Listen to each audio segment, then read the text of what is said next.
In today's tutorial, I'm going to show you guys how to enable or turn on filter keys on your HP laptop, tablet, or desktop computer.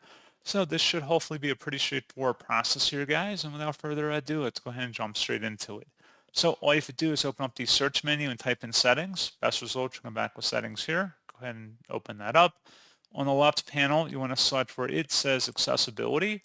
And then on the right side underneath vision, you want to just keep scrolling down and then go to the interaction section and select keyboard. If you want to enable filter keys, just toggle this filter key section to the on position, and that's all you have to do. So pretty straightforward process on that, guys. And as always, thank you for watching. I do hope that was able to help you out, and I do look forward to catching you all in the next tutorial. Goodbye.